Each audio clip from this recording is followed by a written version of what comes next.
আসসালামু আলাইকুম lovely audience, আশা করি আপনারা ভালো আছেন। সত্যি কথা বলতে গতকালকে লিটন তিনি আর কি অদম্য টি-20 কাপের যে প্রথম আর কি ওপেনিং ম্যাচ ছিল, তো ভাই আসলে তার মুখটা একরকম দেখলাম গম্ভীর।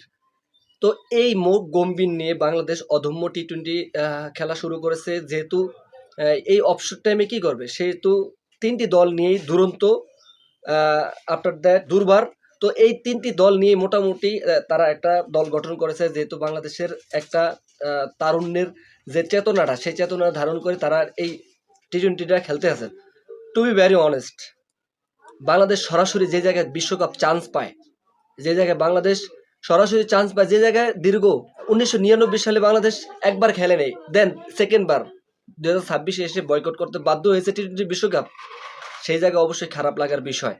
তো দেখুন, বাংলাদেশের স্ট্যান্স কিন্তু ক্লিয়ার ছিল, এবং এটা আসলে ক্লিয়ার হওয়ার কথাই ছিল, কারণ যেখানে সিকিউরিটি কনসাল্টের কারণে যে জায়গায় বাংলাদেশের খেলাগুলো বয়কট করেছে শুধু একটা প্লেয়ার কারণে, এটা আসলে বাংলাদেশে একরকম ডিগনিটিতে আঘাত হানা দিয়েছিল। সেই ভারত আঘাত দিয়েছিল।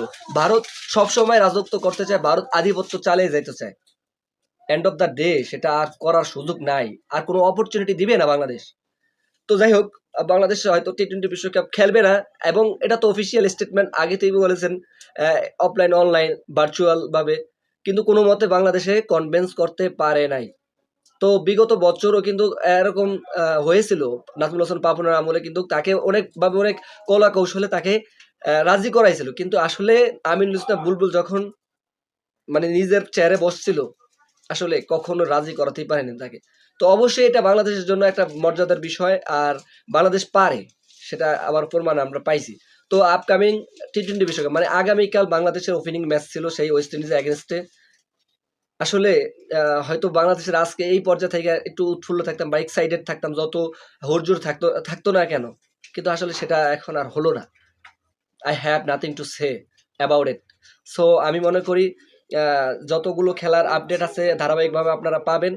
তো আসলে আমি খুবই নার্ভাস এই মুহূর্তে, এবং আসলে আপনাদেরকে নিউজ দিতে পারতাছি না। পারিবারিকভাবে একটুখানি জবরদস্তি আছি, মানে পারিবারিকভাবে একটুখানি মানে একটা সামলে উঠতে পারতাছি না। স্টেবল হইলে অবশ্যই আপনাদেরকে জানিয়ে দিব। আপকামিং এই বিশ্বকাপের বিষয়গুলি জানিয়ে দিব পাকিস্তানের। তো যাই হোক, বাংলাদেশের জন্য শুভকামনা থাকবে। আর অবশ্যই মার্চ মাসে পাকিস্তানের এগেনস্টে খেলা হবে home of cricket stadium Mirpur. তো আমি মনে করি ওইখানটায় সাকিব আল হাসান আপনারা দেখতে পাবেন, এবং বিসিবি একরকম গ্রিন সিগন্যাল দিয়েছে।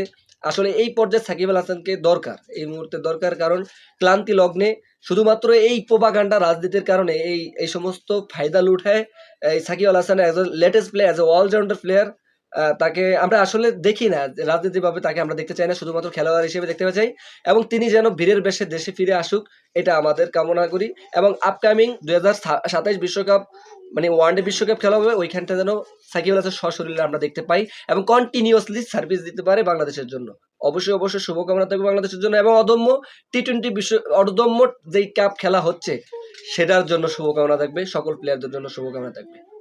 তো দিন শেষে আমাদের বাংলাদেশকে আমরা লাভ করি। That's all.